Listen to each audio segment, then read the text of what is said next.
Hey everybody, welcome back to Cutting Through. I'm really looking forward to today's conversation.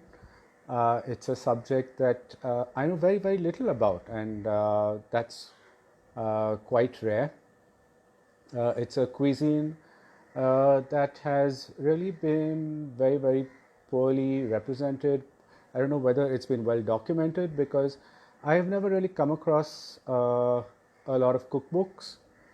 I have never come across any recipes from the community. So yeah, we're doing Memon Cuisine. The Memons are Muslim communities. I think they are Sunni. I'm not absolutely sure, but they are from the region around Gujarat and Sindh. So a lot of overlap with some of the other mercantile Muslim communities from the region. But unlike many of the Muslim communities, whether you're looking at Awadh or you're looking at Hyderabad or the other places, they aren't really about them. So this is really great for me. It's fantastic to learn about something new about India. Hey, Javed. Hi, Antoine. How are you? Yeah. All good, all good. Good. We can just focus the screen a little bit more on you. Yeah. Yeah. Okay. Yeah. So great. So I was saying, this is I'm really looking forward to this because this is a community, a cuisine that I don't know very much about. So I'm very keen to hear what Javed has to say. And Javed is a really fine food writer and also a fantastic cook. I've had the pleasure of dining just once at his place. I hope that he will be kind enough to repeat that experience sometime in the future. Well, I hope so. I'm sure. But he's a lawyer by profession, and he's written columns, and he's been a restaurant critic for the DNA, the Upper Crust, several other publications, and he's also currently working on a book on the history of the Kachi Memons. I'm not sure the Kachi Memons or the Memons and their contribution to India. So, Javed, can you hear me? Can you see me? Yes, I can hear you and see you perfectly. Okay, I think we've lost your connection because we can only hear you. Oh, right. Oh, gosh. I don't know what's happened because it seems to be. I think your connection is dropping a little bit. But if you can hear me clearly, I mean, I'm okay for you to speak. I can hear you. I can hear you clearly. I mean, can you hear me? Yes, absolutely. Yeah. So let's start off, Javed, with talking about who the Memons actually are, where they came from. I understand it is a Sindh and a Gujarat connection originally, but do tell us more.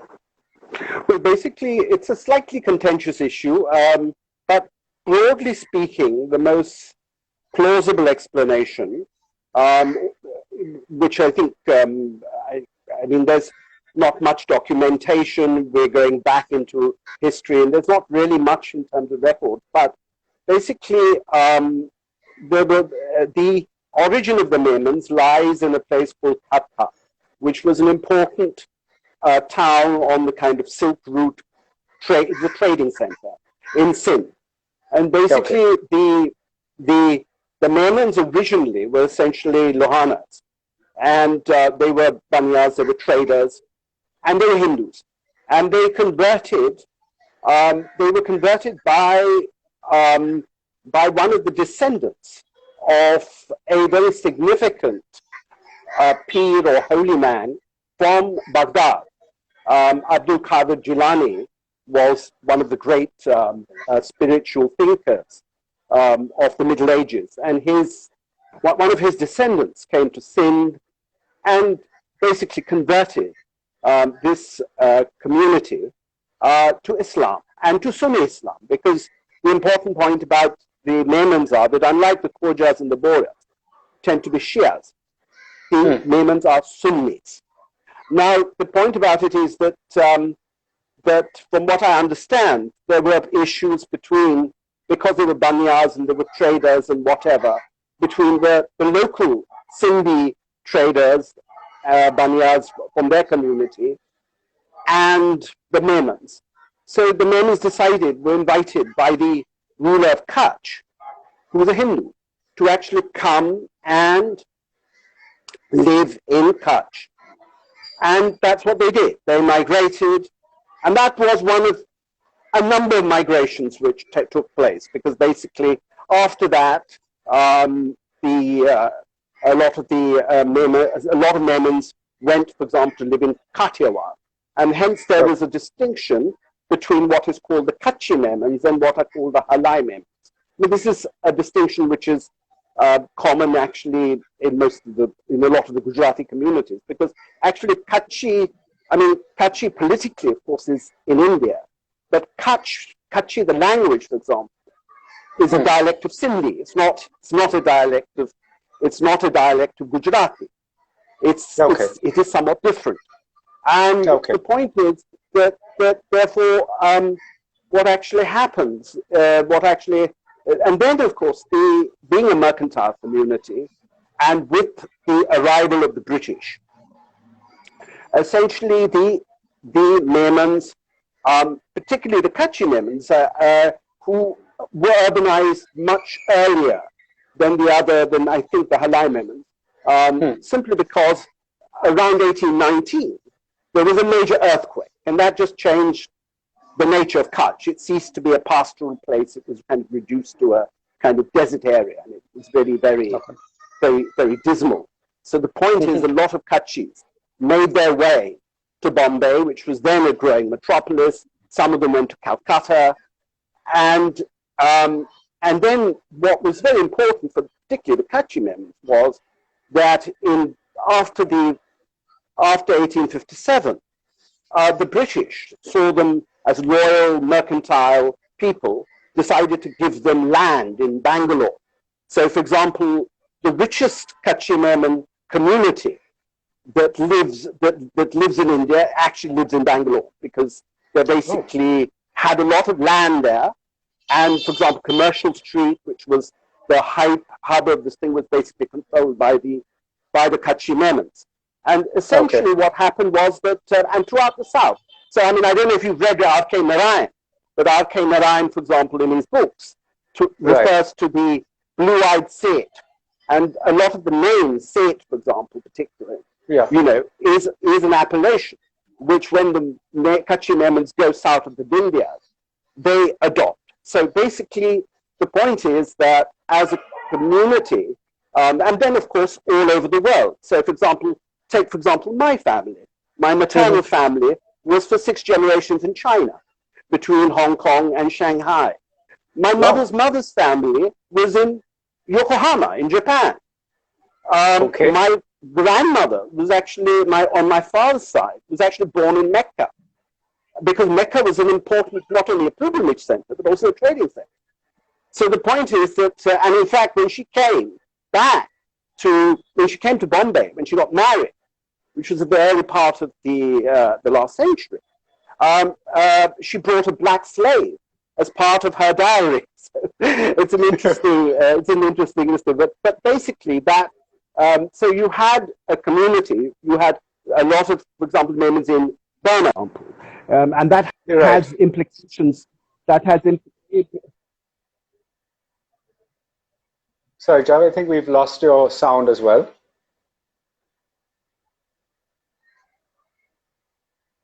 Implications, I'm sorry. That has implications for the cuisine, because what happened was that the Memons adopted some cuisines, some aspects of the cuisines where they live. They introduced it to India in a sort of after a fashion. And the point is that that is something which one has to bear in mind. And you've also got this diaspora, which is largely around East Asia, I would imagine. So, how different is the cuisine, and between all of these three, or is it pretty much the same all over? Well, I think a lot of things were influenced. I mean, the point is this, that understand that the Kachi Memons as such, or certainly, well, the original Memon food was really very frugal. I mean, because places like Kutch and to some extent Kathiawar were also fairly, I mean, what were the sort of ingredients? I mean, for example, you'll find a lot of use of bajra, for example, in the cooking. I mean, for example, one of the great kebabs, which is, I think, unique to the Memons, and I think also the Khojas to some extent, is something called the bajra kebab, where basically you have keema and you have bajra mixed together, and which gives it a bit of a kick, and it's interesting. It's different from any other kebab that you will probably have. So something like that. So you had that sort of thing. You have another dish which I think is quite a common dish throughout, is something like the keema masoor pulao. I mean, it's a combination of masoor dal and finely ground keema, and it really is, I think, frankly, one of the great sort of Memon dishes, and I think it, frankly, I mean, I'm frankly much more of a pulao person than a biryani person, but the point is, I think undoubtedly, in my view, that is something which the Memons are, I mean, justly proud of, and I think that even in the diaspora, there is a certain, people will be aware of that. But, the point about, of course, diasporas, you can't really say, because a lot of the time, there are local influences and so on. And frankly, I mean, I don't really have much family in that diaspora, and a lot of them are sort of this thing. But whether they can, I mean, I suppose a lot of them have taken over. It's like, for example, my own family, when we came to Bombay, for example, a lot of, one mixed with, of course, a lot of Muslims from, say, UP. A lot of our cooks, for example, were Muslims from the Konkan area. So, for example, our fish curry would be very much a Konkani fish curry.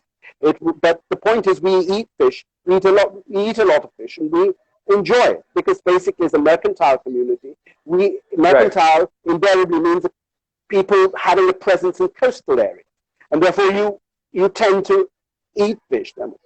Now, there's really no kind of particular Memon recipe for fish, but I mean, it's identified probably more with the Konkani style of cooking, because a lot of our cooks came from that region. So therefore, those things are there, but there are there are particular dishes which. Javed, before I get into that, the one question I think that I'm sure is on other people's minds as well is that, this region is also, like as you mentioned, the Khojas. You've also got the Boris, and some of the dishes that you were mentioning sounds like there is a bit of an overlap. So before we actually get in depth into Memon, would you just tell us, is there a lot of similarity between, say, Bori? I don't want to talk about Khoja. Not too many people know about Khoja food either. But between Bori and Memon, is there a lot of commonalities, or are they very distinct? They're quite distinct. I mean, they're quite distinct. I mean, I think there's much more in common. We have much more in common with the Khoja food. And the reason for that being that Khojas also came from Kutch. The Boris come from Surat, which is southern Gujarat. And therefore, the point is that it is a very different, it's a very different sort of cuisine. I mean, you find, for example, they tend to put a lot more sweet, for example, or their things are more, clearly more identified with Gujarat, say, than, for example, our kind of food, which has, for example, a lot of bajra. It has a lot of jaggery. For example, in a lot of the desserts, we use a lot of jaggery and stuff like that. Now, often what happens is that, you see, because in the 19th century, a lot of the Muslim communities, when they came to Bombay, they tended to congregate, as my family did, in the Bombay 3 area. I mean, now, of course, it's a bit of a It's a bit of a dump, although gastronomically it's interesting. But the point was that in those days, I mean, people used to live in fine houses, and they used to be, they used to go around in coaches and fours and so on, and that kind of stuff. But the point about it is that a lot of the jamaats, that is the center where people used to congregate, whether they be Memon or they be Khoja. In Khojas operated from Dongri. Memons were generally being where the area of the Minara Masjid. And a little further on the left, you had the Pori Mohalla. Now, the point is that these were all within sort of a kind of a kilometer or two of their thing. So therefore, if the cuisine was, if the food seems to be sort of similar, it's not very surprising, because the point is a lot of them would congregate to the same butchers, they prepare their thing. But the fact is that then there are differences. I mean, like, you will find, for example, that certain things we would do, Memons would do. For example, they take a dish like a generic dish, like dal gosh, very popular dish. I mean, like all very popular meat preparations, whether you have a dhan sak, or whether you have a halim, or whether you have a kichra or something, where you have either combination of wheat or pulses or something like that. Say dal gosh. Now, a Memon dal gosh would generally, for example, have in it raw mango as a souring agent, and you have a bit of raw mango put in there. You put kaddu, pumpkin, into that dal gosh. Oh. Now, someone from say UP, and I'm not going into the Ain Akbari or anything like that, but someone from UP who would be having a dal gosh would be horrified that that people would plonk something like a raw mango or something like kaddu into dal gosh. But the point is that's the way the Memons do it, and it's interesting. It's different. You look at, I wouldn't eat, for example, a bori kichra. I mean, it's a bit of prejudice. It looks like porridge to me. It's sort of white. They're different. But the point is, what I find unique about that little 2 square miles of culinary this thing is how the communities have actually kept certain things and said, well, look, we do it this way. Our masala is different. Our masala combinations are different. Like, for example, bori masalas are done by a particular guy who makes their masalas, and it's different from our masalas. So that's the thing. So. Okay. So, Javed, will you take us through some of the really signature dishes? I mean, which are unique to the Memons? I think you mentioned one was the wheat, the ball. But what are the others that we'd find only within this community? Well, I mean, the thing is, it's very difficult to. Of course, you have a lot of the. There's certain preparations which are done in a sort of pretty uniquely Memon fashion, which are not really. Now, for example, you may have come across the mutia. In Gujarati cooking, it's it's basically a sort of dumpling. It's not dissimilar to an India or some kind or whatever. But the point is, we make our mutias with bajri kata, and they are very particular. And the point is, we also put a lot of vegetables in about 9 different vegetables generally. And now, for example, it's also a festive dish because, for example, during the Mendi, when the girl's family would generally, when the Mendi is being applied, would serve mutias, and they serve that with a fried pomfret. Not as a favorite. So it's a kind of an interesting and unique kind of combination. So the thing is that and it's quite, and I find that sort of quite interesting. Another dish which I think is also, it's again difficult to say how unique it is. But is, for example, in the winter months, you get this green garlic, lasan. Yeah. And you use the lasan with, for example, the bajri ka atta. Now, the bajri ka atta, we smoke that bajri ka atta. We do what is traditionally called the dungar. You put the coal in it and it gives it that smoky feel. And the point is that's had in the morning because it's sort of considered to be fortified. It's very healthy. It's very new age, actually, in some respects. And it is sort of, and it's something which is particularly, it's a very Memon thing. You know, I mean, certain Memon families, instead of having bajri, would put, for example, a bengan, you know, like a bhatta style, and have it with a bajri ki roti.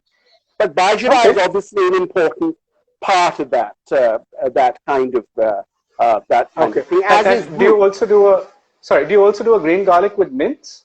Is that a common thing? No, we don't. That's a Bori thing. That's something which the Boris do, and particularly not the Daudi so much as the Soleimani Bori. So it's not really, no, we don't do it. But I mean, but that's it. Okay, so John, you talked about starting off, with the breakfast with the green garlic. Maybe it would help if we could understand, what a typical day what the meals of a day would be like in a Memon household.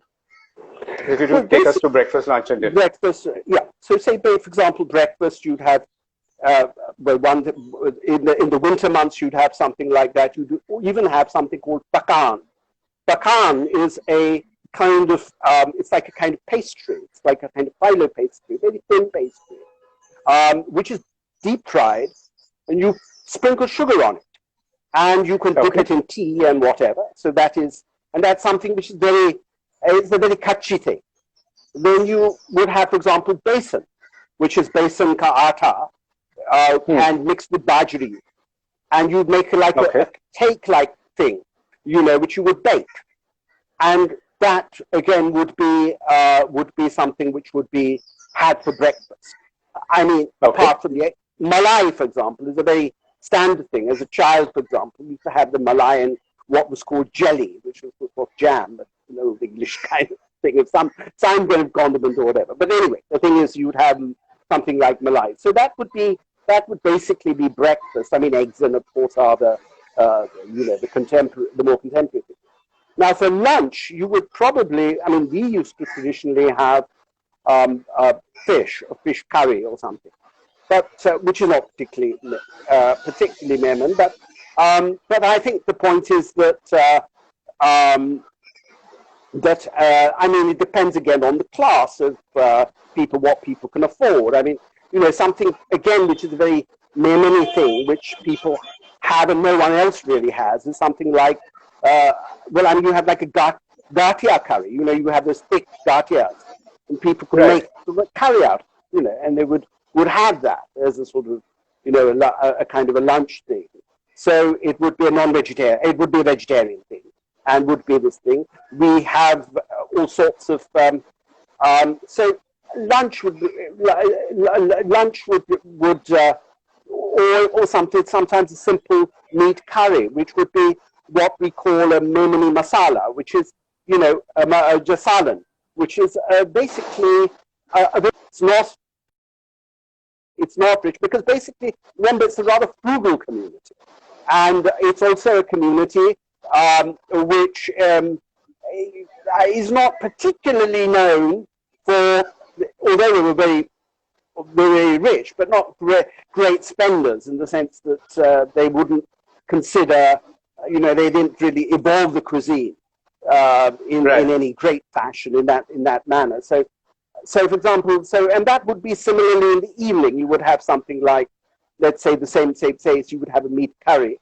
But there's a great passion. They love khichdi. I mean, Memons generally have khichdi, and their khichdi is again slightly distinct because they use tur dal.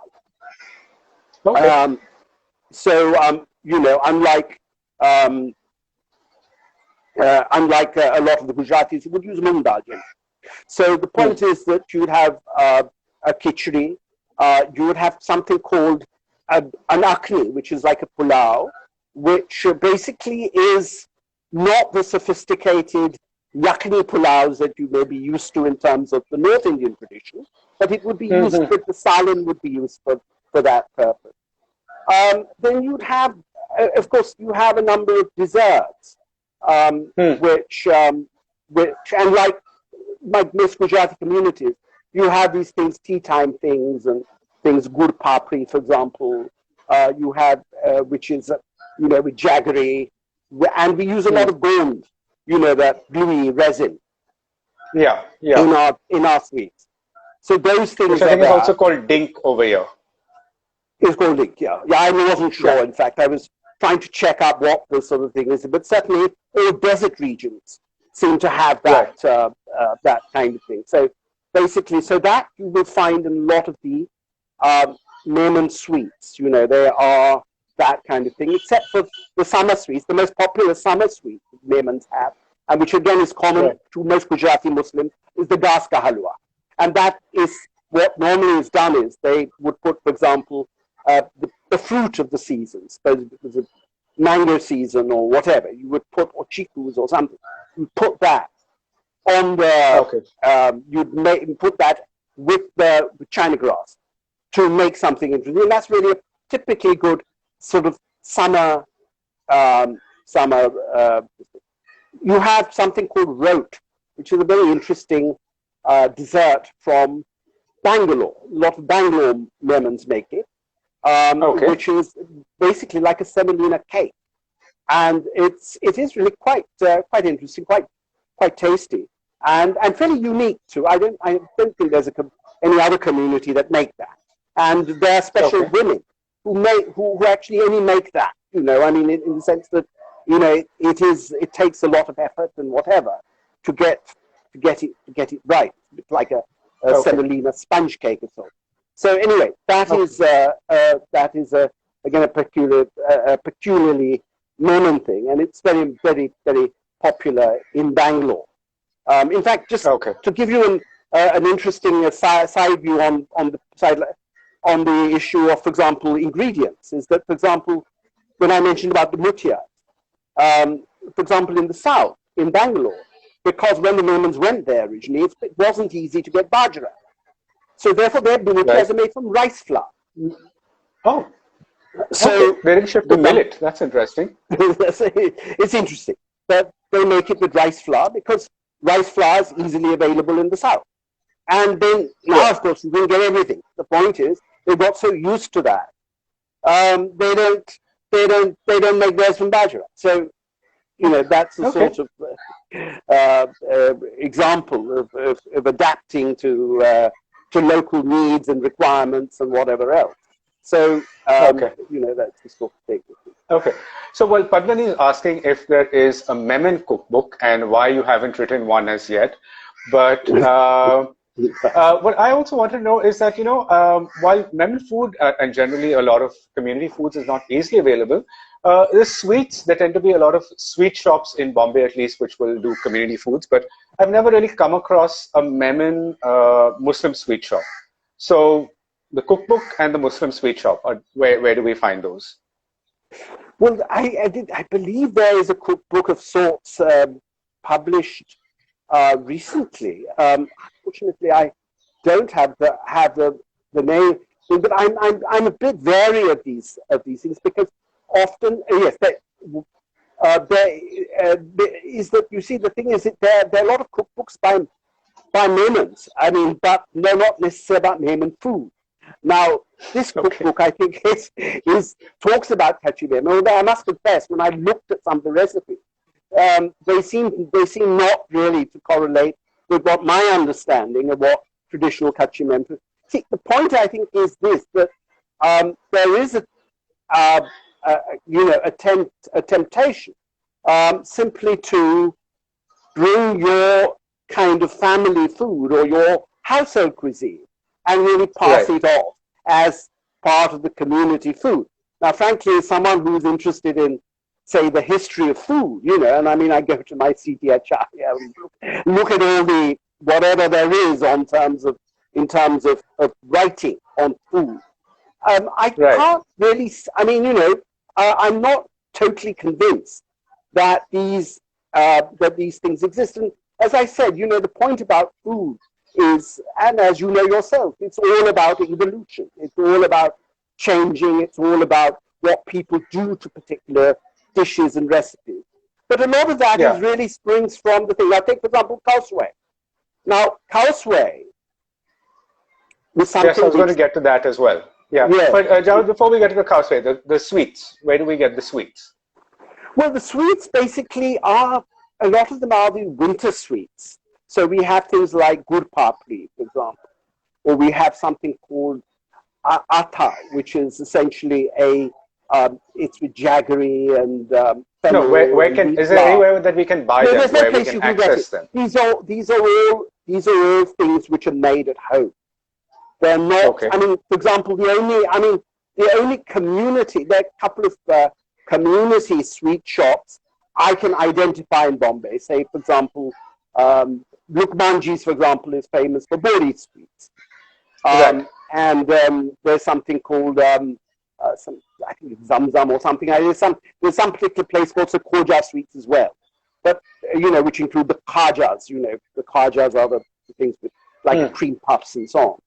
But I don't think there's anything really which I can identify as a Memon sweet shop. I mean, to my knowledge, there's one Memon caterer, and that's about it. And sometimes when we do want to get sweets or whatever, is that once in a year we get visitors or we get people coming from Kutch, and they would bring, like for example, I mentioned to you this particular dish. What is it? This particular creation called pakan, for example. Now, no, that is made in Kutch, and it's I think and it's very popular with the Memons, and so. But I'm not aware that you get it in Bombay. So that's from there. Ajay has said, I think the name of the cookbook that you were talking about is Spice Sorcery, the Kutchi Memon Cookbook. Is that the book that you... Sorcery. Yes, there's one Spice Sorcery. There's another book by a Kutchi Memon lady from Bangalore, which, again, I must confess, it was a bit of a bestseller, but again, it has the mutias recipe there, but then it has 80% of what it has is really not identifiably Memon. So it is, a combination of the generic dishes, the biryanis and the fried fish whatever, and vegetables and so on. So things which are not really in that sense. So we're talking about a particular cuisine. It's difficult to actually say, that look, this is kind of, uniquely kind of a Memon kind of cookbook. Right. So you were talking about the causeway, which I think has a very interesting connection, and most of us kind of think of the causeway as purely a Burmese dish, but there is a Memon version of that as well. So tell us about that. Well, basically, there's a large Memon community in Burma, in Rangoon. And the thing is that they obviously took to the local food, and they introduced, and it's very popular, for example, in Karachi, this kausa, I think they call it, which is a kind of, I suppose, bastardized version or whatever, kausway. And it is different. I mean, in the sense that it is a combination of a simple coconut curry. It has, for example, chicken, which is dried, a dried chicken sort of salan or something like this. And then you have the noodles, and then you have the condiments. So, and then you have papad, which gives it a crispy kind of thing. Papad. Papad. Yeah. So the thing is that so it's. I mean, I'm sure a Burmese person would be horrified to consider that this is sort of some version of a cow's breast, but it's a sort of I mean, it's a bit like, I suppose, a chicken Manchurian or something. I mean, whatever, it's something which has been taken by whatever this thing, and certainly the Memons, in that sense, have sort of set up little. So this is very popular as a kind of thing, particularly in Karachi. So that is the sort of that is something which originates out of the diaspora, I suppose. Yeah, so that's an example of that. Okay, but it's not a dish that you'd find in India. I mean, with any of either the Kathiawardis or the Kachis doing this kind of a cow's whey, is it? Well, I must confess, I mean, I've been rather privileged in the sense that I've had cow. I don't think I've had this sort of cowsway. I mean, the point is, that's very much a restaurant thing where you have, you know, Memon communities. Okay. Remember, see, what's happened is that you have situations really where you have congregations of population. You have those, when you have those populations, you also have restaurants which serve that sort of thing. In Karachi, for example, there's probably a larger Memon community than there is today, I suppose, in Bombay. It's not so, I mean, it's not so widespread. I mean, you have sort of housing societies which have been, which are there. You have similar sort of situations, oddly enough, also in Bangalore as well, in the sense that you have large, you know, places where a lot of Memons live. And you have the Jamaat Khanas, for example, which is the big center where marriages are held and all that. But the point is that a lot of those, you'll find the generic North Indian Muslim food. You'll have your chicken tikkas and you'll have your biryani and you'll have all of that thing. So there isn't that much which is, say, uniquely you know, Memon about it, in the same way that that perhaps maybe the Boris have. The Boris, remember, very much more closely knit as a community, and so, the point, yeah. So, Javed, is there a danger then of that we might lose historical Memon food? That, I mean, it may not last, say, another 2 generations. Yeah, I think that's quite possible, because the point today is that there is increasingly, I mean, it's not necessary. I mean, I suppose if people sort of improve their lot, they go out, they marry, say, you know, people who are not from the community.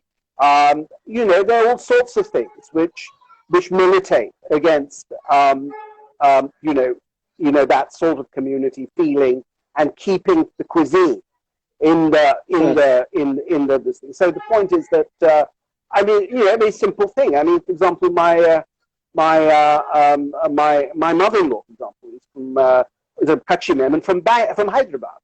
But the point is that she lived in Hyderabad and she's a great Hyderabadi. She makes great Hyderabadi food. Now, I mean, she can make Memon food and she can make a little this thing, but the point is that, you know, she's obviously seen that you know, that Hyderabadi cuisine is a more sophisticated cuisine.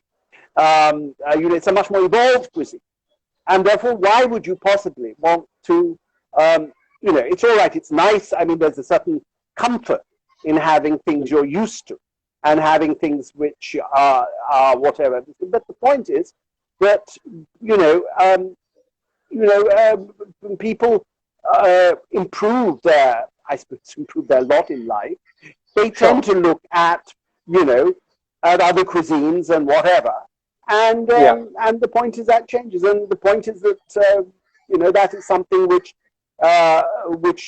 will happen. But I think, on the other hand, you know, some of the better dishes, I mean, like I think, for example, the keema masoor pulao, for example, is a really outstandingly good dish. And I think it's something which will be popular, and, you know, Memons will serve and whatever. So those things will continue.